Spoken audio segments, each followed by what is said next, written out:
Hola, hola, everyone. My name is Stephanie Lopez, and I'm the executive director at Latinas Represent. I am so happy to be welcoming you to our Running with My Girls special conversation with the filmmaker and the incredible Latinas who are part of this film. I do want to just give a shout out to all of the amazing women who are running for office, who are taking the time out of their day to be here to join us for this conversation. Thank you for all that you do to make your community stronger and our democracy change. So, none of this could be possible without our partnership with World Channel, who reached out to us to tell us about this incredible documentary. So, we're very grateful to them. And if this is the first time you're learning about Latinas Represent and you want to know a little bit more, we are the only national nonpartisan organization that is dedicated to increasing the number and diversity of Latinas in public service. We offer continuous recruitment, resources, and support to future Latina leaders and current Latina leaders with a particular focus on the state and local levels. We're also in solidarity with movements and organizations that are advocating for racial, reproductive, and environmental justice, and our efforts are bolstered by organizations and foundations like New Profit, the League, and individuals like you.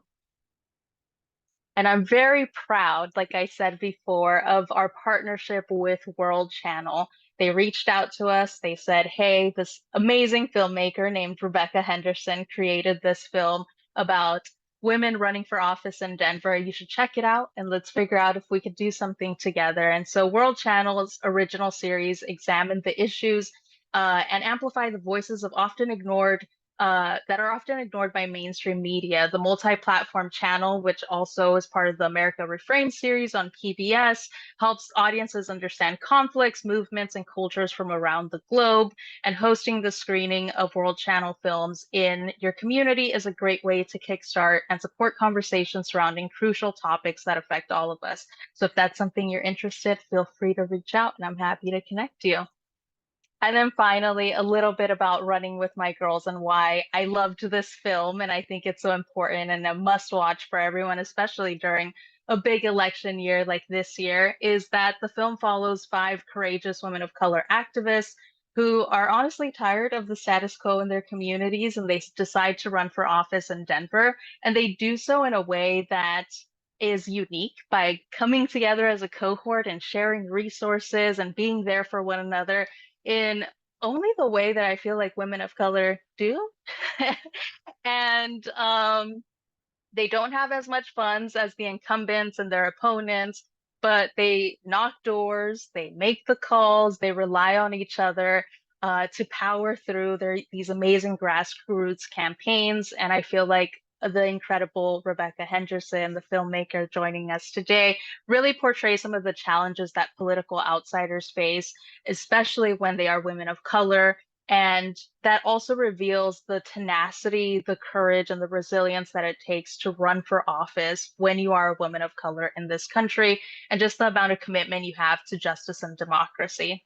And I want you all to meet our speakers before we jump into this incredible conversation.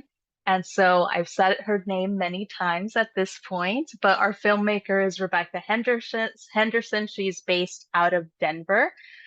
She is a documentary filmmaker, director, producer, writer, podcaster, all the things. Really known for her thought-provoking work that explores her Black mixed race identity. She's also self-taught.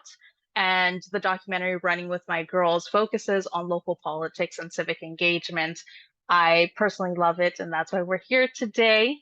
The next speaker is Veronica Varela. She is the executive director at the Denver Metro Fair Housing Center, which was established in 2012 and provides advocacy, education, and enforcement for fair housing laws for all protected classes. She's an incredible woman who ran for office, is featured in the film. You're going to get to hear more about why she decided to run and some of the challenges and victories that she faced along the way. And we also have Candy Sadevaca, former Denver City Council member. She is also a jack of all trades, policy expert, community organizer, social worker, has over 25 years of experience working in grassroots organizing. And is, as a member of the Denver City Council, she successfully led the passage of several historic pieces of legislation that really catalyzed budget expansions to assist her community. And our final speaker is Dr. Lisa Calderon. She's also based out of Denver, has taught in academia for over 20 years in women's studies, ethnic studies, sociology, and criminal justice. She ran for office in Denver. It's also featured in the film, and she is currently the executive director of Women Uprising, which trains progressive women to run for office. So, with that, I want to hop in and to some reminders that we have, which is closed captioning is available. So, you should see that along the toolbar of your Zoom. We really want you to use the chat function to engage with other participants. Tell us where you're logging in from, what you're excited to learn about. Use it as an opportunity to network. There might be people running for office that have logged in, and you can all have a conversation about that. But if you have questions that are specific to our speakers and you want to hear them answer those, please use the Q&A function, which I will be monitoring. The event is being recorded. You're going to receive a copy of it after the event. And then a disclaimer, which is that Latinas represent and our fiscal sponsor, More Philanthropy. We do not endorse any candidates for public office. We are a 501c3. And we are dedicated to using this material for educational purposes and to help inspire future generations of public service leaders. So with that, we will jump into our conversation. So thank you once again for being here, these incredible women. We really appreciate you. And I want to start the conversation, kicking it off with Rebecca. And I see in the chat is active. People are saying iconic. They're logging in from Denver too. Like y'all are receiving lots of love. But for Rebecca, what inspired you to create Running with My Girls?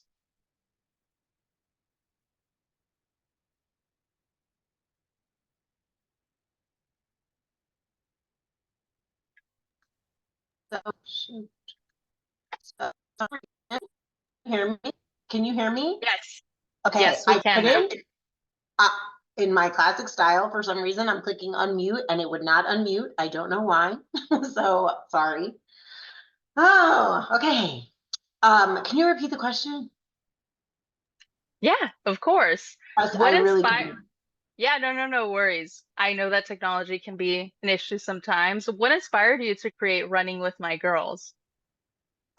So the inspiration were actually the women in the film, because they were so incredible. I was like, I want other people to see what I see. That was something that felt like very compelling to me. I mean, I thought the story was really interesting, that these women were running for office and that I knew them well enough to be able to say, can I film you, but we didn't know each other that well at the start of the shooting of the film in 2018.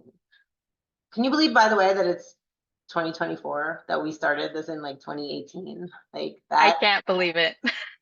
It's been a minute, so yeah, so that was that.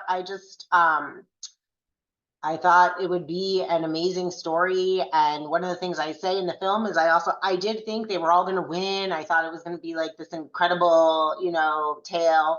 And so, yeah, I just thought they were so amazing. And I thought people should know about them. I did feel like people didn't know who they were. And I thought that mattered. So I don't know. That's it. Okay. Yeah. No, that makes a lot of sense. And I feel like there are so many people running across the country that are women of color or people of purposely marginalized identities, and their stories should be told. And I think that that's what makes Running with My Girls so incredibly special. And so I'll jump to Candy next. I want to ask you, what motivated you to run? Rebecca mentioned this was back in 2018. If you could take us back to that moment. What was the thing that was like, I need to change? I need to change something in my community. I need to run for office. Wow. It was kind of a culmination of several things. I live 3 blocks away from I-70, a major highway, and my neighborhood was going through a process with the government because they wanted to either relocate or expand the highway. And that was one of the first things that got me engaged in state and local politics. And just watching my community be ignored, displaced, and really harmed our health. We knew we had negative health outcomes in the corridor, and it was only going to be exacerbated. And then on top of that, the gentrification that was happening throughout the city and the simultaneous use of eminent domain to displace people in my neighborhood because of that project. The tipping point was when we had a coffee shop in our neighborhood, Ink Coffee. They put out a sign. It was part of a marketing campaign that said gentrifying 5 points since 2014. And they were just proud of it. And this happened over the Thanksgiving holiday, I believe in 2017. And we were able to mobilize people pretty quickly to protest that. And that was really the tipping point for me. We had been shopping around for a different representative and couldn't convince anybody to run. The person I ran against was the top fundraiser on council and was being groomed to run for mayor actually in this past election. And so nobody would run against him. And that tipping point with Ink Coffee was really where, I was doing these calls with the press, and my 10-year-old niece at the time was in the car with me. And she heard me do an interview where I was just furious about how my predecessor spoke about gentrification. And I got off the call and she was like, well, Tia, if you're so mad, why don't you run and take his job? And I was like, you know what? She's right. And so without a team, without a plan, in that moment, exactly, I ran to the office, printed out the papers and took them down to elections and filed them that day with my 10-year-old niece, just because I felt like it was an important moment for her to see someone not just complaining about what was going on, but taking action and walking the walk. And so that's kind of how it all happened. And I had a year runway after that to get it together.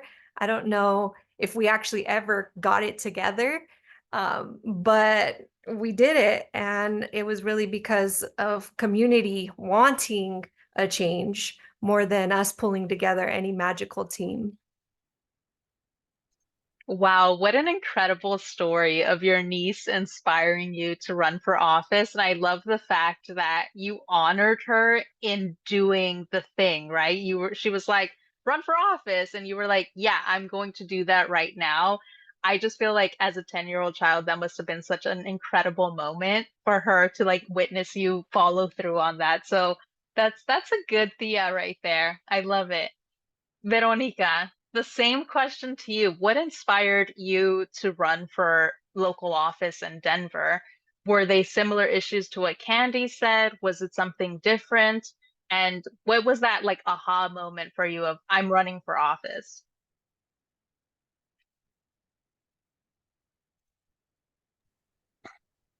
Can you hear me? Yes. Yes. Yeah.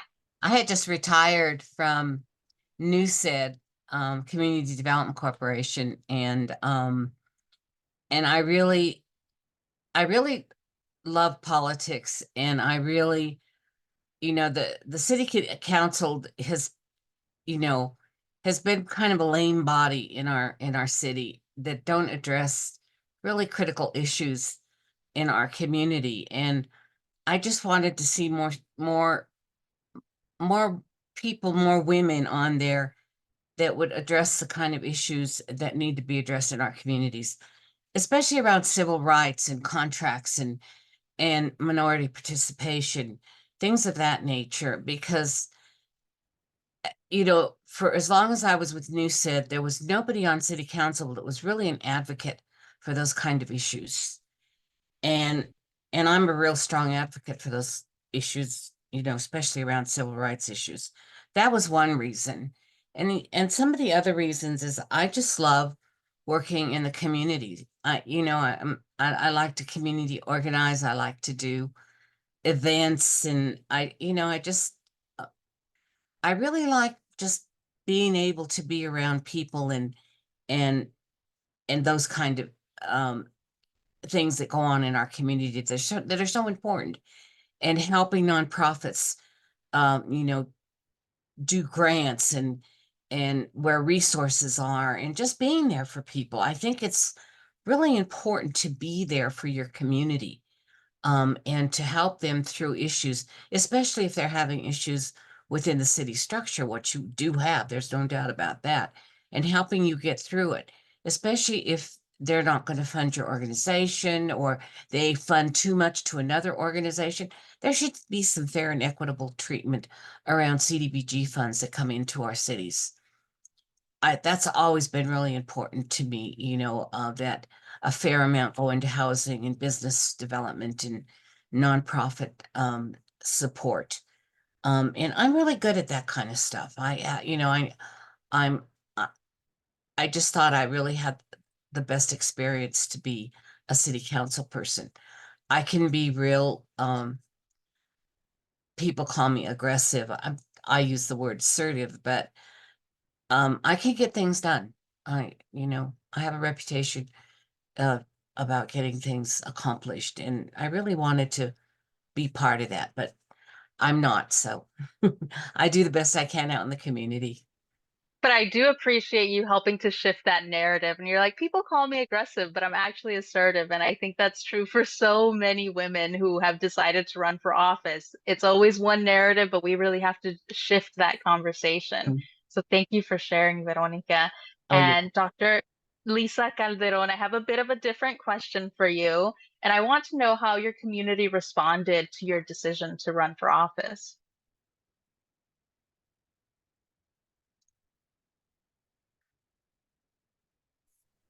Unmuted myself with enthusiasm. Actually, I was actually surprised. It was my community that urged me to run, much like Candy, much like Veronica. Which, by the way, we were all like in proximity of each other's universes.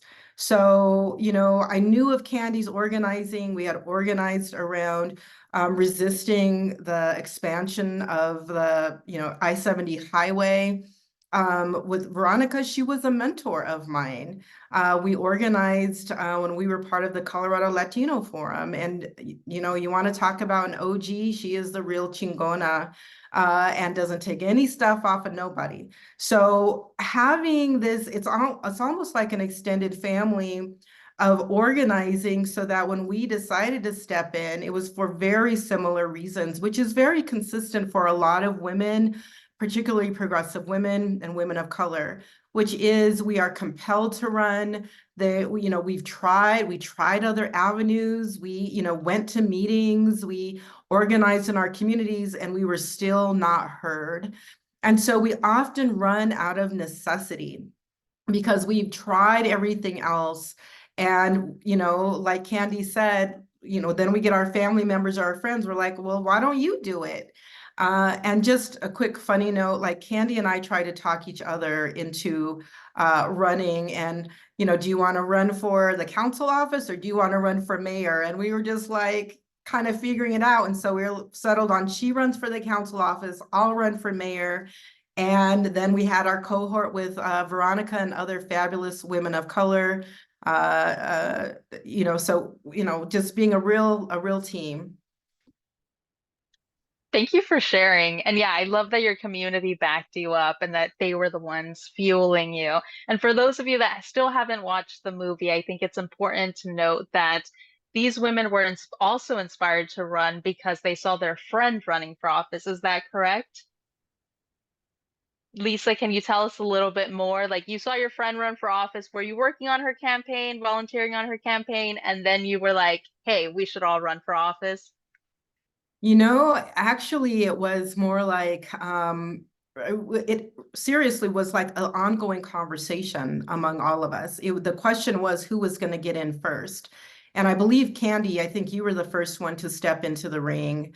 And so I was probably one of the last because mayor is like no joke, right? So yeah, so, you know, I think Chantel went first on RTD. And Chantel Lewis, yep. You're like, okay, well, you know what that's going to be like. And her race was ugly. And so we had to we experienced that together, and then we were kind of like, well, might as well like go for it. Right. We didn't know what we were doing was actually a best practice, which is for women to run together as a cohort and to support each other. We knew what each other's challenges were. Although our families were very supportive, you don't know exactly what it's like to be a candidate until you are one. And so we were able to share those experiences together. Yeah, you don't know what you don't know until you step into that and you're like, oh, okay, okay, this is different. But y'all are amazing and y'all did such an incredible job. Rebecca, I have a question for you. Can you share some of the challenges you faced while filming this documentary? And did you imagine that you were going to be showing it at places, or were you just kind of like, I'm just gonna, this is gonna be for us to remember the good old times, the difficulties and the victories of running for office? I thought about this before because people often ask me that, and I have like a pretty standard answer that funding was like the biggest challenge for me because or one of the biggest challenges, I crowdfunded for the film. People who were in the film gave money to it. I was like asking people, and for me, it was a little like, I had done it before for a previous film, but this one felt so important. But I felt a little bit like I felt embarrassed to be like begging people for money out in these streets. I was like, I need it though. I have to make this movie. And so that part was challenging. And then something else, I hadn't thought of it, but there was a screening last week, and I saw a little piece of the end, and I was thinking about it. My kid, I was working full time when I started. I worked full time at the library, and my son was like 3 years old. So I was like doing that, had like this young child, and then I have my own like mental health problems and things like that. I'm open about it. I think people should be, if they want to be. And so I feel like that was a big challenge for me. It was like doing all those things, while making it. And at the time I had no idea what I was doing. I think Candy once said it was like they were building their planes while flying it, like running their campaigns, and I was learning how to make a movie at the same time. This is my first feature. I've never made a full-length documentary. I've never made anything where you're like running and gunning and following people. I had done nothing like that. And I still think it is like the honor of my life that they like let me do that and make this film. And I dreamed it. Of course I dreamed it, of course. I was like, I'm going to the Oscars, everybody. It's going to be a big deal. You're all going to be famous. And they were like, okay, Rebecca, we'll let you film your little film, but we have these races to run, so don't get in the way. Like, I feel like there was some of that. So I think that was kind of the main challenge, but it was a wonderful experience. Well, I'm shocked to hear that it's your first one because there are so many action shots. Like when you say you're literally running after people, like if you haven't seen the film, like she is literally running after a lot of these folks.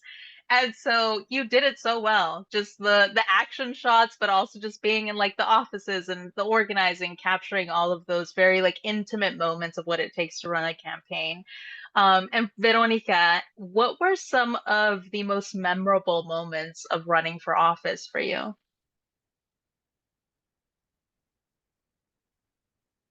Oops. Well, I think some of the most memorable scenario was being in the film, having somebody film you. That never, that was really different and fun. And I enjoyed Rebecca, and we all knew she needed to get this film done, and I mean, there she was in the car with the camera tipping, and I'm driving, and that was just a great time with her. I really enjoyed it. I wish I could have spent more time on the other campaigns, but I was running my own, and so I was busy just trying to get that all done. But I love campaigning, knocking on doors and meeting people. And it was really interesting where I live now. Most of the people here, the older people, graduated from West High School. So you get to a door and they just, we would just talk and talk and talk. And I really had to learn to stop doing that because you need to get door to door to door, and you can't spend half hour with each person. But those are the my memories, and some of the fundraisers.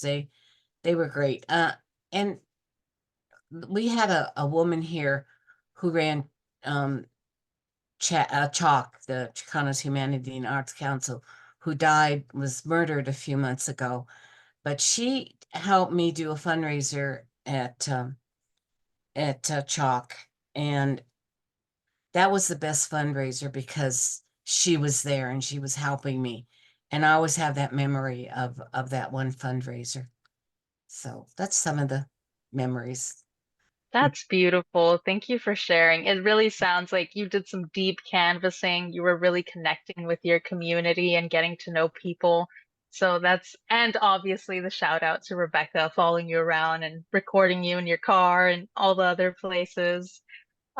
Candy, what were some of the obstacles and victories that you want to highlight from that time running for office? Ooh. Obstacles, at the time, I think that the way that I was running was different. When I got elected, I was the youngest person on city council at the time, and also the first socialist ever elected to Denver City Council, and the first LGBTQ Latina ever elected to Denver City Council. And so I think some of the obstacles I faced were very specific to gender, um, sexuality, my socialist position on things. I had a debate where I was talking about some of the work I had done in the past to found our city's only community-led land trust. And one of the people that was running in the race was a conservative who chopped up that video and shopped it around to conservative media outlets. And they went nuts with it. And this was before I was even elected. It was like this time in April, I remember, because we had a bomb cyclone. It was on my birthday. We had an event that was coming, and we had to get security for the event because I got swarmed. The video went viral. And that was just the very beginning of the kind of obstacles I would face. We had death threats, rape threats. Every event that we had to have after that was like heavily secured. We had to just think about running a campaign in a very different way. And so I think that was the biggest obstacle. Some of the successes we had, like Veronica talked about, the deep canvassing and having done work in the community previously, we were able to get people who had never voted in their life to vote for the very first time for me. I'm talking the whole range, brand new 18-year-olds and 75-year-olds who had never voted once in an election, but knew me, knew our family, knew our work, and they were like, okay, I'll do it this time for you. And so those were huge successes. But also, by the same token, those conversations about community land trusts that were portrayed as communist opened the doors for conversations in this city that we have never had, that are now commonplace. In our last election, the one that I lost, things that I had brought up in my first election that were branded as communist were baseline across every single candidate's platform. And so that to me was the main success that mattered throughout my entire tenure, was just moving the conversation even just a little bit. I think it was a lot, but even just a little bit to the left, or I don't even like to say right or left, but I like to think in the right direction. Those sound like really difficult challenges, but also like the highlights are so amazing. Just like you said, pushing the narrative, pushing the envelope in certain situations, and making sure that people that followed you then included those in their own platform. So that's amazing. Thank you for sharing. And Dr. Calderon, what were some of the obstacles and memorable moments for you? Also, some victories that you want to share with us. And we're getting questions from the audience too, so I'll start throwing those in as well. Yeah, actually, I see Mary's question around sexual harassment, and Candy touched on this. So definitely sexual harassment was an issue. My first campaign, there was a lot of I want to date you kind of trash in like, our social media posts. And my second campaign, if it happened, I didn't see it because then I had a team who got to answer those posts. I didn't see any of that. And it was really annoying to me. I used to respond to it and I'm like, I'm a serious candidate. How dare you pose that to me? And after a while I learned about don't even bother. So that it's from that level to then when actually Candy was elected and I became her chief of staff, that's to me when it was really hyper intense, because we tend to think when we're running for office, like that's the worst of it. It's not. And even when I train women now and they get elected, I'll tell them congratulations and condolences that you were elected. Because the amount of misogyny and racist misogyny was almost every day in some form or fashion, usually through social media posts, through emails, and it takes on a life that it isn't about there. We can handle disagreement about our policy positions or even our tactics, but overlaid with comments about our looks or gendered violence type of comments. So at first, initially, I think it freaked us out in terms of the prevalence of it, but then we basically normalized it in the sense from a survivor mentality that we couldn't react every single day to those kinds of comments. I mean, we basically had a sexual harassment folder and we put all of the comments and in those folders. So as a candidate, we wouldn't bother the candidate. And as with Candy being elected, we didn't bother her with it. Like it was just, and when she would get it directly, then she would deal with it. There were times we'd have to report it to the police. We had some scary situations happen, of them, stalking her at her home, for example. And we're also very professional in what we do. The other just piece I want to add to that, I just created a curriculum on or a presentation on safety planning on the campaign trail. And it comes from my experience working with victims and survivors in trauma, and to be able to take the experiences we learned that were traumatic, because running for office is both exhilarating and traumatizing.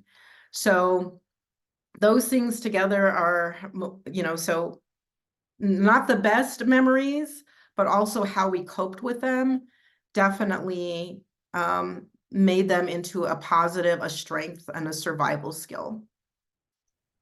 Yeah, thank you so much for sharing that. I think that a lot of folks, either if they're in the chat or questions that we're receiving as well, and they've run for office, they know that, and I think they feel seen when you share something that is so vulnerable and such a really terrible thing that happens to a lot of women of color, women candidates across the country. And Rebecca, before I hop into some questions from the audience, I do want to ask you, what were some memorable moments that stood out to you when you think back on the film? And what impact do you want the documentary to have on viewers? So memorable moments and impact. I so much of it was incredible. Like when I kind of think back on it, and I so a lot of it was really emotional too, and so for me, the win, of course, was like absolutely incredible. The losses were so painful, actually. I got totally sideswiped by the amount of emotion that I experienced. from that. That was like really intense. And then something that I always think about it, it was because it wasn't in the film, but like it happened. And Veronica was running that parade. She was like the grand marshal in the parade in that scene. And I'm like running next to the car. And at the end, they're like, okay, get in. We have to go. It's like the end, you have to get in. And I'm like running and the car's going faster. And then I like jump in, but I'm like too fat to like get in and my legs stuck and the guy's driving away and I'm like laughing so hard and you can't see it. The footage is just like on the ground, the camera's on the ground and I'm like laughing and it was just so funny and I've never done anything like that and I haven't done anything like that since where I had to like jump into a moving vehicle and so that was like a strong and funny memory for me that I was just thinking about that today. Hi, That's an extreme action shot right there. Can't even see the footage because you're moving so much. It's so funny. Thank you. And then from the question section, we have, and this could be for anyone who ran, please share some lessons learned, do's and don'ts in political organizing.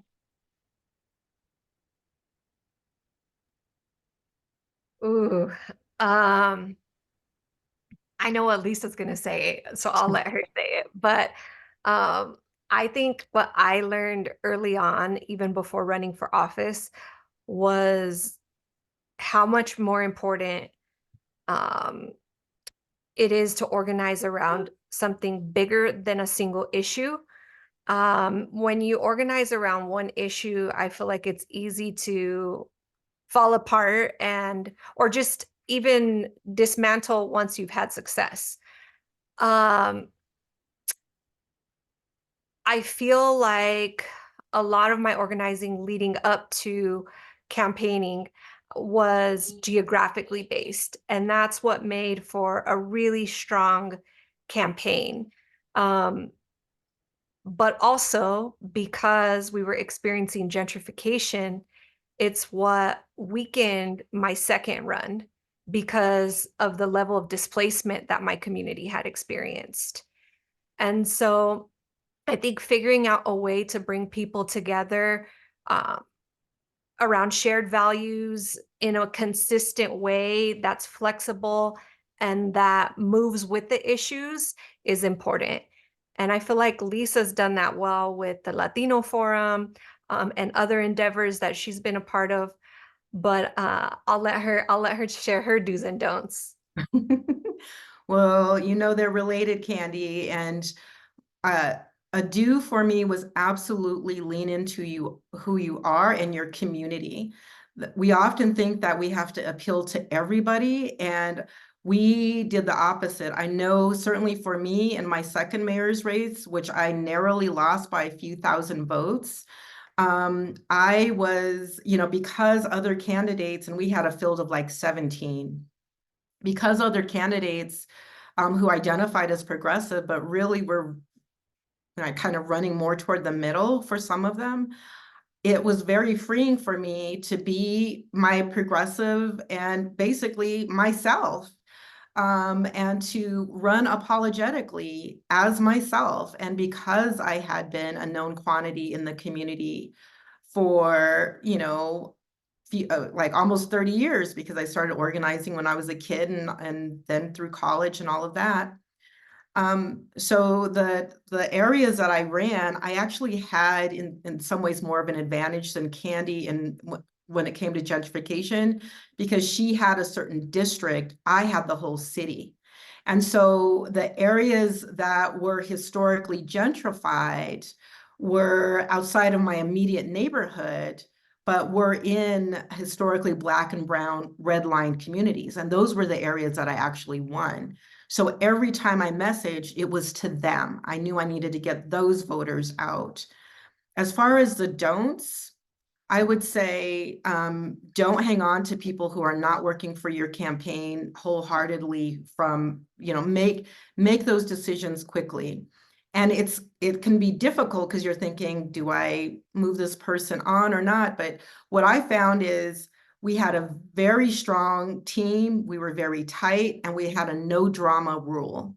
And so that way it cut down on distractions. on gossip and all of that. We had a tight little bubble. And if anyone kind of disrupted that, it was like, you're not a great fit. But there can be backlash for that. And we were prepared to deal with that. Those are really great do's and don'ts. I just to add on to that real quick, a lot of organizers say no permanent friends, no permanent enemies.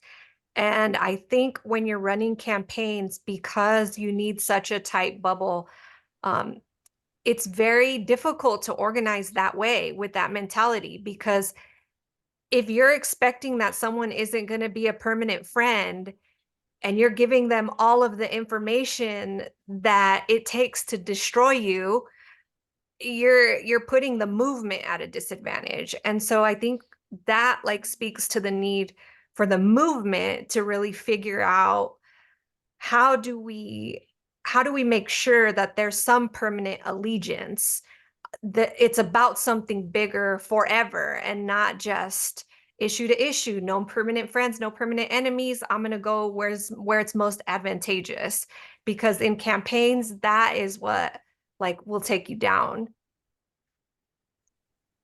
Thank you for sharing those additional ones. We have some really good questions. The next one, I'm going to combine two because they're pretty much the same. What advice would you give someone who wants to run for office, and especially if they're a first generation professional person thinking about running for office right now? I'm like, no, be careful. I'm the no. I'm always like, no, don't do it. I would say don't, unless you've been really asked by your community to do it. Because when it comes to races for people like us, all you have is the people behind you. And so like if you're one of those people who just wanted to be in government since you were in 4th grade, but have never really done the work in community, and people aren't really already assembled behind you, it's going to be exponentially more difficult for you to get across the finish line, and somewhat damaging to the movement in general, because people will look at you and be like, oh, like they can't win. But you weren't positioned to win without money, without the same level of resources to begin with. And so just being very strategic about the resources you have behind you that are not necessarily financial resources, but people. That is such good advice. I love that. Thank you. Does anyone else have additional advice they want to share? Veronica, I see you went off mute. I think that, you know, not only having the community and people behind you, but I think the financial end of it is really important too. I saw some really good people running when I was running who really had a difficult time because they didn't really have their community behind them and they didn't know how to fundraise. And so I think going through a program like Lisa's program is really important for many people if they're going to run, because it's difficult and it can get real lonely out there. And things happen to you, you know, I mean, a lot of things happened to me, that I wasn't expecting, that cost me the race. And so you really have to, you know, put your ducks in order if you're going to run for office. I mean, I would encourage, Latina women to run, but they need to know what they're up against and how to run a race. That's really important. I appreciate that. Yeah, I just wanted to quickly echo that. When I train women to run for office, I have often heard that they are reluctant to run because of fear or shame. And, you know, like, I had to file for bankruptcy, or I almost lost my house, or I did lose my house. And what if someone finds out about it? And I'm like, that is a strength, you know, because I was a victim of a predatory lender and almost lost my house. And I talked about it on the campaign trail. So, you know, I would say if you're thinking about running, good for you. And what Candy and Veronica is saying is true, that great. Now let's put an infrastructure around you. Let's put a support system around you. And let's make sure that you've got some community support who are going to go the distance with you. And by community support, I don't mean tons of people. Again, we were kind of like this little ecosystem of sisterhood. So all of those elements so that we can lift you up as you're running through both the highs and the lows of a campaign. Yeah, yes, Rebecca. I'm like, ooh, can I raise my hand? I just would like to say that even though I'm not like an elected official, I am in office. I am still on my HOA. I have run unopposed for like 3 years. I'm still doing it. And I feel like that's one thing. I feel like try that. It's not so pleasurable, everyone, but it gives you the same training that you can get, honestly, in like at a much lower stakes, because you have to run, you have to go to meetings, you have to do Robert's Rules of Order, you have to do all of those things. So I think it's actually a great way to start out without maybe harming people, even because sometimes people are just running because they want to run and they think, oh, I'll go on the school board and I'll, or that kind of thing. So I think like HOAs don't sleep on that. Absolutely. That is such great advice. All of you shared incredible advice, and shameless plug here. Latinas Represent also has a training program where we train women who want to run from across the country. It's a very beautiful space because you get to interact with people from across the country. We've had cohorts where it's people from Texas and Kansas and Florida and New York. And it's very broad general strokes because obviously things are very specific to a place, but we do focus on the authenticity, on some of the things that might happen to you, and shining a light on just, some of the nuts and bolts of running a campaign. So I appreciate you all sharing those. We have another question in the chat, which is what kind of accountability, if any, took place when you reported harassment, racism, any other forms of attacks? Was there any accountability? Candy. I see shaking of the head. There was literally none ever. Not for any instance of harassment, not for any interpersonal conflict between me and my colleagues.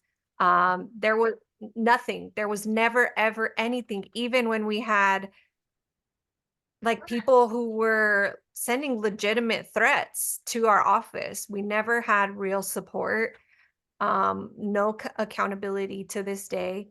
And frankly, I think like because of the positions that I was taking on police, we even had the structure that's supposed to create accountability or law enforcement against us. I was literally like subject to surveillance.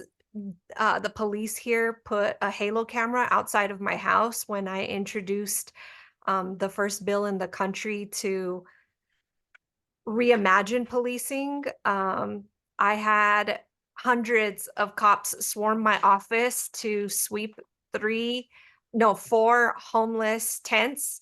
The day after I introduced that bill, it was just nonstop harassment from the people who were supposed to be the ones who ensured accountability.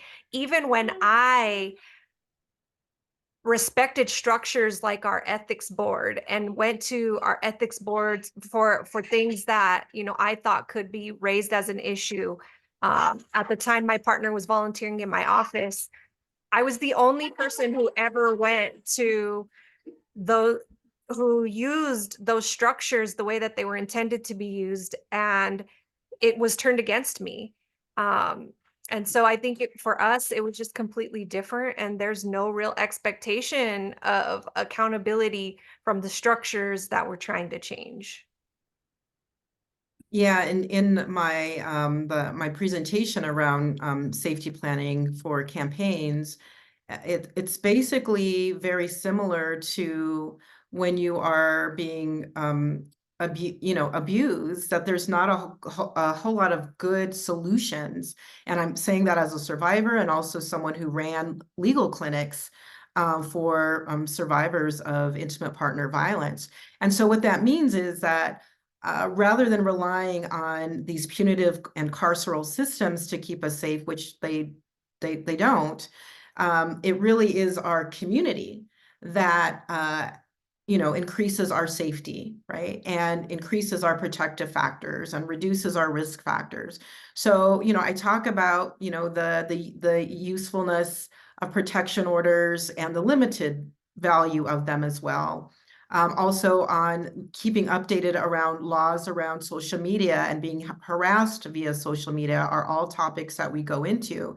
So, if authorities are not going to keep you safe, what are the tools that perhaps the team can use to help increase the chances of, having a safe work environment? And even like things like as basic as having arrangements for escorts after community forums that can go late into the night. So those are things that we talk about. I And all know, of those, can I say something, Stephanie? yeah, of course. The situation Candy was talking about when they had a herd of cops going down there to get rid of like 3/10 of poor homeless people. Lisa called me and I called the chief of police and I asked him if he knew what was going on down there. He says, no, I don't know what's going on. I said, well, you should know what's going on with your guys, that they're down there harassing homeless people right across the street from Candy's office. I said, you need to take care of this now. And he said he was going to, I think he went down there personally, but that was just so outrageous what happened and what was going on with the cops harassing Candy. And it was just out there. And the chief of police needed to do something about it. And that was my opinion of what he needed to back them off. Well, it sounds like you stepped in as an ally too, right? Because if you had the direct contact information, not everyone has direct contact information to the chief of police, and you used that power that you had to advocate for Candy. That sounds like the incredible community that you all have been talking about coming together to protect one another.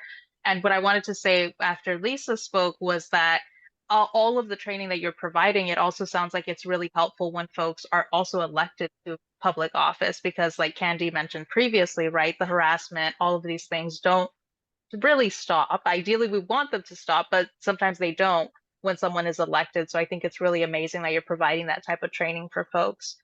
And we have another question for Rebecca, which is, it's amazing that you're a self-taught filmmaker. What other topics might you pursue next?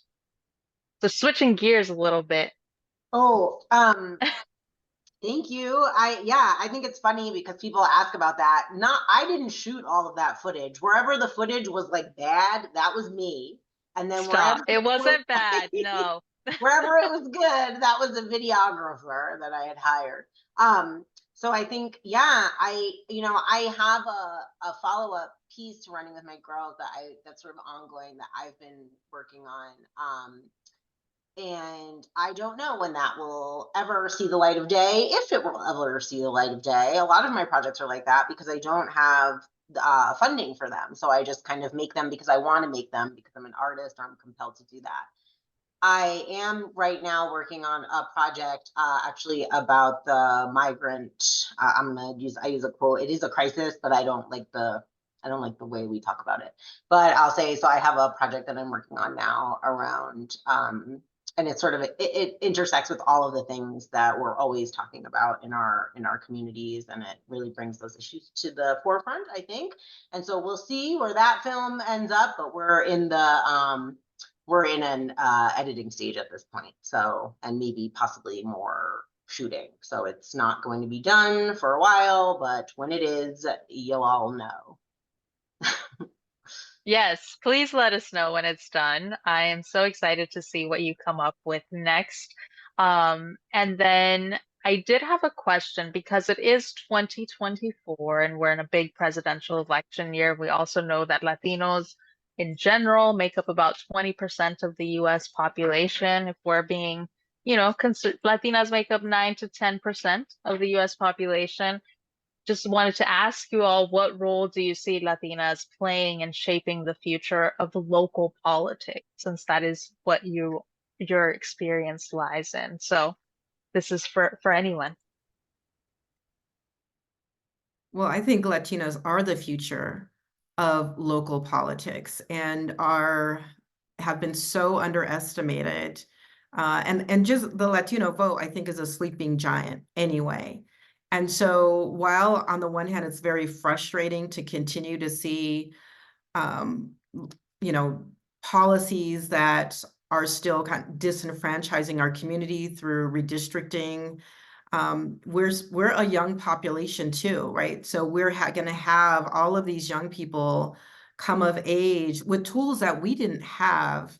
At least I didn't have as part of Generation X coming up, right? I didn't have the social media and the access to mass information and to connect us internationally. So I just feel like, we're just getting started as a people and as Latinas in politics, in terms of, the possibilities are endless for us.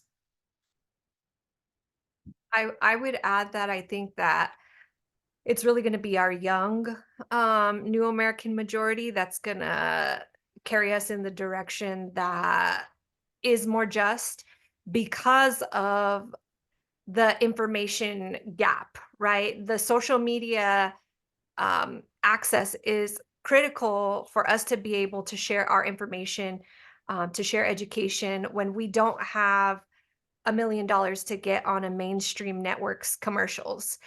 And unfortunately, I think that because it's primarily younger generations that are accessing those tools, it disadvantages our new American majority that's only tuning into your dominant networks. And so I think that we have to figure out other ways to activate all of the generations along messaging that is advantageous to us. And so because we're the new American majority, I do think it's important to remember we're not a monolith. Our access to information is very different, and we're going to have to figure out how to compensate for the information gaps if we're going to get us all on the same page and moving in the same direction. Otherwise, we'll continue to be the sleeping giant that is fragmented in so many ways because of misinformation and real programming to keep us oppressed. I think that it's critical that we help young Latinas run for office, because here in Colorado, I've seen the Latinas make some changes in our state house, in the state legislature. I mean, along with people of color, I mean, some of the most progressive bills that have been passed is because of people of color, now being part of our state legislature. So we need to encourage not only young Latinas, but people of color to run for office, because they do make a change. They make a change in our communities, in our culture, and it's important that we're part of our own government. And so we need to be very encouraging around these issues. I mean, Absolutely. Candy on city council was the most progressive Latina I've ever seen on city council. And so that was important. We have more now on city council. They're not all people of color that are progressive. And then there's those that aren't, but Candy was great. She really was. I love the love here, and also absolutely agree. I think folks are always shocked to learn that even though Latinos make up about 20% of the population, we make up around 4% of elected officials across the country. That is a huge disparity. So Veronica, when you said we need to have people of color and we need to have people, that look like us in government, that's absolutely true.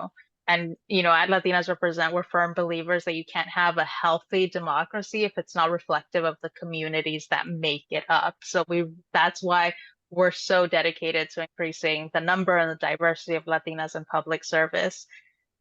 We had another question coming in saying, Can I, what was, can I say one yeah, thing before we go to another question? yeah. I just, my love for Lisa is just so widespread. I just, she is the most wonderful human being. I have to tell you, no matter who needs help, she's there for them. She'll take time away from her day to help anybody. And so I'm just trying to encourage her again to run for mayor. She came so close. You did. You came so close. And I think the third time is the charm. So I'm gonna keep pushing you because I think your outreach in the Denver community is amazing. And you don't, I don't think you notice that you do that, but you'll help anybody that needs help. If it's just a little bit or a lot, you're amazing.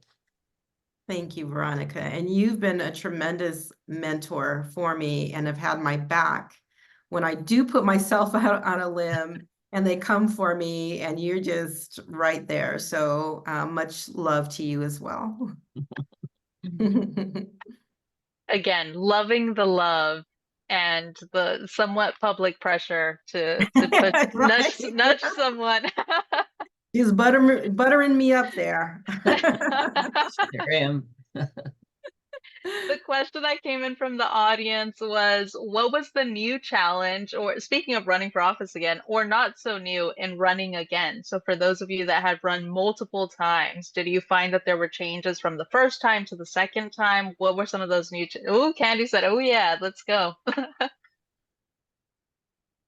In my second race, the opposition had 4 years to build an arsenal against me.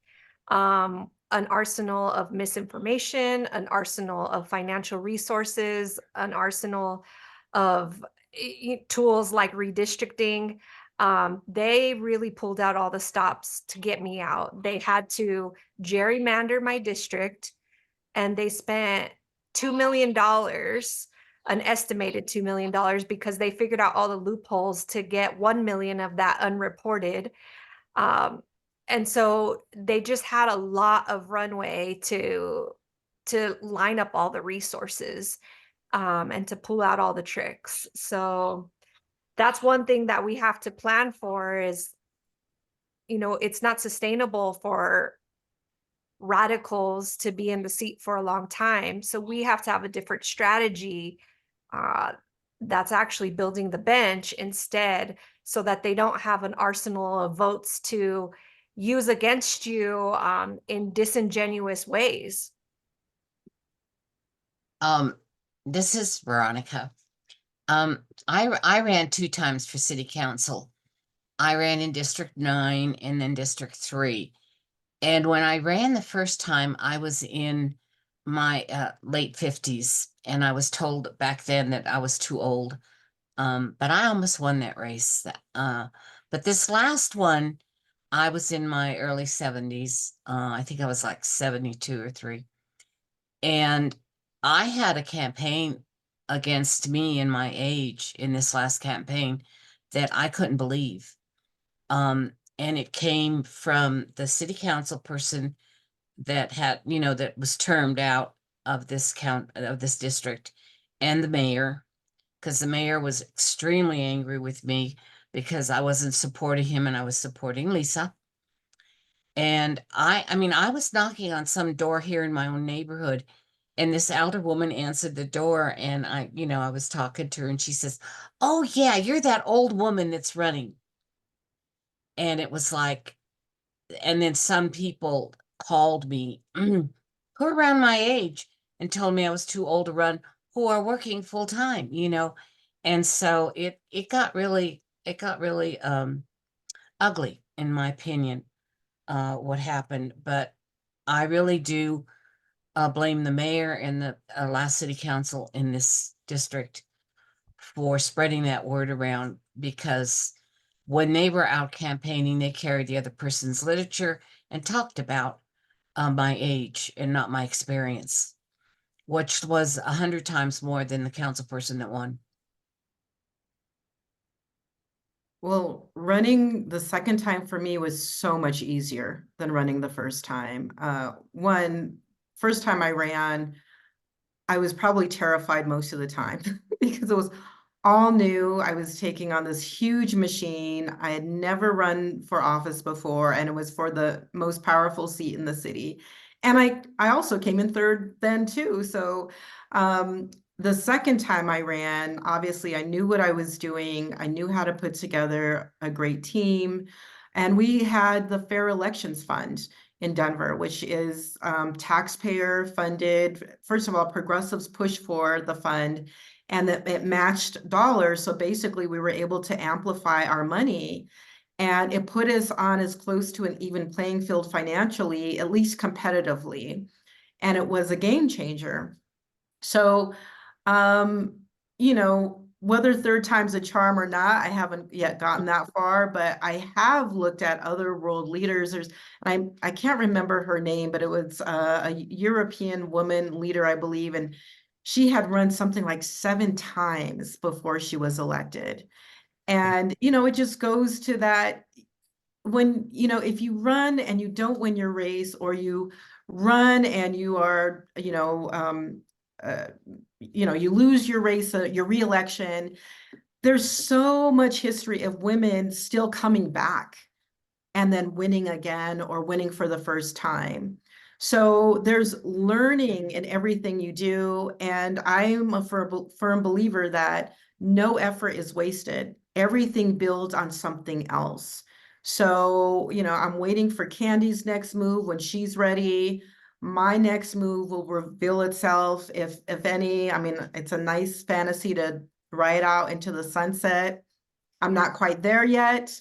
But you know, the power is in the running and building power. Yes, I absolutely love that you shared those examples of people running for office and not winning. And then, it took 7 times for them to actually get there. Because I think if you really believe in something and want to transform your community, you're not going to give up so easily.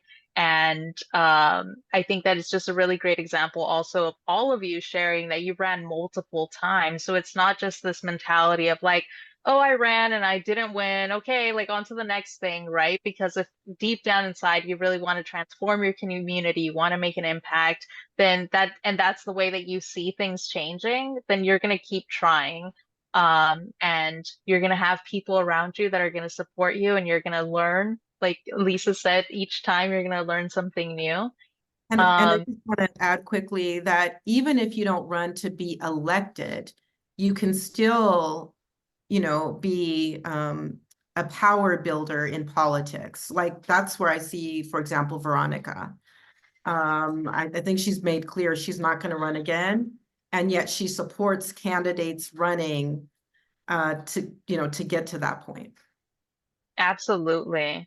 And I think it's also really great for people to volunteer on campaigns and kind of see what it's about, get an inside look before they decide to actually run for office, because they'll see how much work it actually takes. To be a candidate is not just like a 9 to 5, or it's going to be a lot of work. And so, we were talking about ageism, we're talking about a couple of different things, and we have a question coming in of, do you think that there is ever a best time to run, whether it's a place in your life, your personal finances, because they say a lot of people are prevented from running because of capacity or funding. Do you all have any thoughts on that? I view it like, for those of us who have been pregnant, there's never a good time. And we just deal with it. So even if you plan everything out, it's never like how you plan everything out. There's always unexpected things that happen. And it's also how I view, here, another analogy is, okay, so I've got 4 degrees, including a law degree and a doctorate in education. There was never a good time to get my degrees. And when I got my bachelor's, I was a single parent. It wasn't a great time, but I did it. So you're going to be inconvenienced. Nothing is ever going to be smooth, usually from our backgrounds. Like we weren't usually born with silver spoons in our mouth that would just, we don't have to work. Like, the new reality is we all worked full time also while running. We may have cut back our hours toward the end, something like that, but we didn't have the luxury to put our lives and our families on hold. And just like everything else that Latinas do, we figure it out.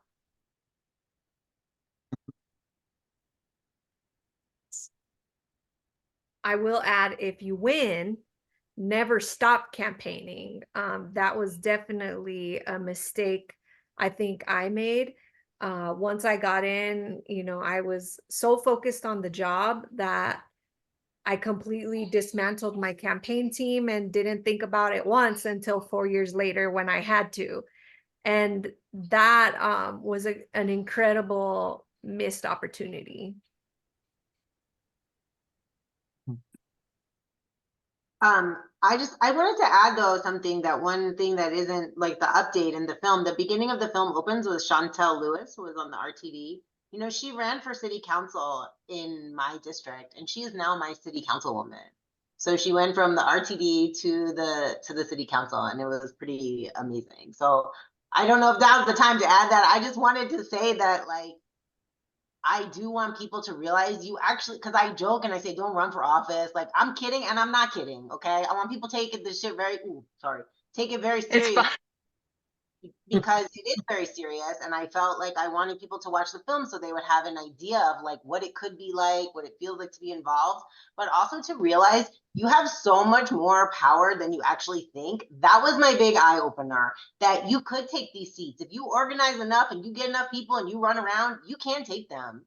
And that was huge to me, to like see it and to believe it and to feel it and to be part of a movement like that. For me, just like observing it was very powerful and very transformative. And I cannot thank you women enough for allowing me to bear witness to that. So sorry, I had to put that in there. No, Yeah, Rebecca, no, I touched on something that was related. I dismantled my campaign team, but what we created with you, the slate, and that like comprehensive group of folks, like that never completely dismantled. And that was what we built on to run the slate the second time to secure 2 seats on city council. And even though I didn't win my race, it was a power building strategy that we did keep going throughout our time in office. And I do think that it yielded results, because where we had 1 vote on council when I was on there, we now have 2 votes on council, even though I'm not on it. So it was a net win regardless. yeah, and I just wanted to add that too. Chantel is doing amazing things on city council right now, and the fact that Chantel is on there, and Sarah Parody is on there. Serena Gonzalez Gutierrez also came in as part of that cohort. I mean, they're doing some really phenomenal things. And I feel like Candy was a foundation for a lot of that. I mean, the things that the city council is talking about now that is kind of normalized were considered radical when Candy was on council. And it's a little infuriating, but at the same time, we're about planting seeds, and whoever brings those to fruition, wonderful, right? We bear the fruit of that. And then I just wanted to say for Candy, when she's true that we didn't spend as much time on the election end of it, and that's a lesson we all learned, but because she was so busy governing, she was the most prepared council person many times in those meetings. She did her homework. And so for us to really think about, this is a system that we're in, that you only have enough hours in a day, and to say, I'm going to take a break from my governing to be a politician and campaign again within, your, I don't know, 1 year before your election, it just seemed like such a sacrifice. And she made that sacrifice.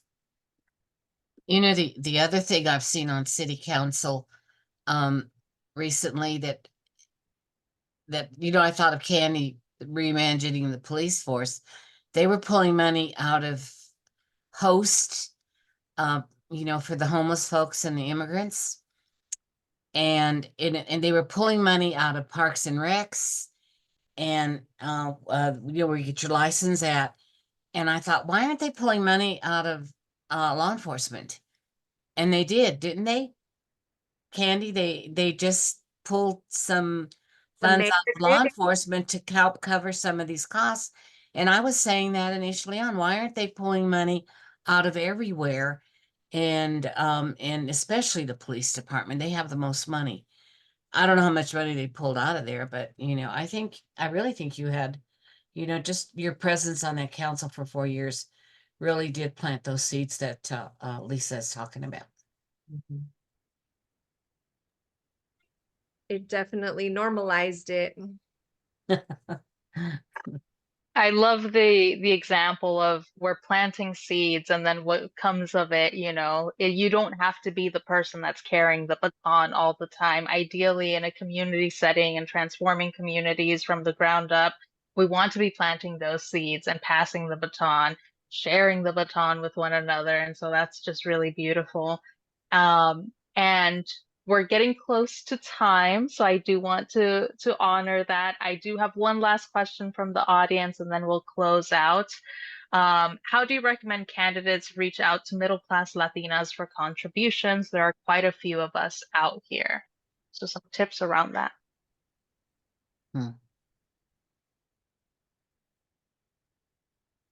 Well, so I'm wondering, okay, well, I can just tell you what my strategy was, and I think it applies to middle-class Latinas and everyone else. And that is, I started first with my base, and that was even going to people on my Facebook page. I've got almost 5,000 followers there, so I started there. And so it was a member of my campaign team. Her role was to basically do outreach to my followers and ask for those contributions. And then on social media as well, on Twitter and followers there, and reach out and ask for those contributions. And then, making those phone calls. But it's important to start with kind of like who your base is, because it's hard to ask for money. We're often told to give money or to, and we don't talk about money generally, culturally. So it helps you to get into the habit of asking for that money. Now I'm a pro at it, but that's, that's how I learned initially. And texting was also great too. And there's texting apps to help you raise money that way too. By going through those numbers and having texting parties and things like that. So making it fun. And that's also something that was different for me in my second run is I just learned to have fun running the second time around. You just have to learn to ask for money from everybody. That's just the basics of fundraising. Whether you're running a nonprofit or whether you're running for office, you just, if you're out knocking on doors and you ask for money, if you're at a function, you ask for money, no matter where you're at, you ask for money because you're running, and it's important that you build up that coffer because you need the money to run.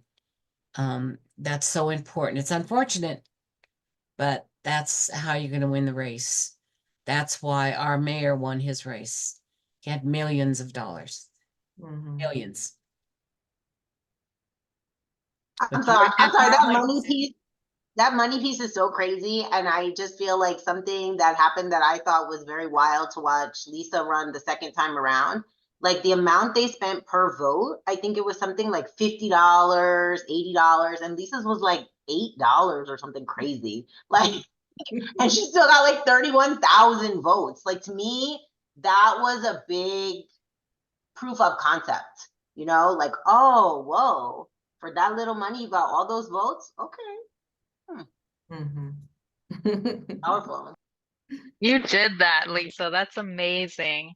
And so, like I said, I'm gonna hold true to my word. We're gonna do just a rapid fire. I want all of your thoughts, your hopes for the future of community-driven politics in Denver and beyond. So, as you think about this election year and beyond, what are your hopes, dreams, aspirations for Denver? Or you could even make it broader than that. Candy will kick it off with you, and then we'll just popcorn around. Social housing. I just want people to not give up hope. There's a lot going on in the world and it can feel very heavy, and just keep going. I want people that work in Denver. I want them to be able to live in Denver. I'd like to see Mm. gentrification stemmed by doing some smart things, like regulating construction of new buildings, like preserving the existing housing, protecting our, our people of color businesses. That was never done. I'd like to see a mayor head in that direction to stabilize our neighborhoods in our Denver so that they're not all gentrified. And that has been the most difficult part to watch in this city. I'm the same thing I'm always saying. I want people to pay attention and like just pay attention. Nobody's paying attention to anything, I swear. Like take a minute, watch a city council meeting, like see it. It's hard to watch that stuff. I'm not gonna lie, it's long. You're like, what was going on? Ordinance is this. And so like, but I feel like once you understand it, that I think is so important. And then I'm just really hoping that also, I know it's more than just voting. I think people need to be more active than that for getting people elected into office. I just hope that people really keep trying and that they do turn out to vote and they're not so disenfranchised that they don't want to. So I'm gonna keep hope alive. I'm gonna try. I'm naturally negative. I can't help that. I'm from New York originally. Well, I love all of that. Thank you all for sharing your hopes, your dreams for Denver. Thank you for sharing your time with us, for being part of the Latinas Represent Familia. You were getting so much love in the comments, in the chat. And I just, again, want to thank you for being part of this conversation, Rebecca, for putting together this film, for all of you for allowing her to chase you around with the camera and then share that with all of us and inspire us to want to run for office or change our communities or become more civically engaged. I appreciate you all so much. And if you haven't watched the film, I've put it into the chat. You can find it on Latinas Represents website. And we invite you to just be part of our community, follow us on social media, and learn more about the programs that we have, which are really exciting and support those who want to run for office and also those who are currently elected. So thank you once again. I hope you all have a wonderful rest of your nights. And please know you can always reach out to me if you need anything. Thank you. Thank you, Stephanie. Thank you so Ciao. much. Thank you.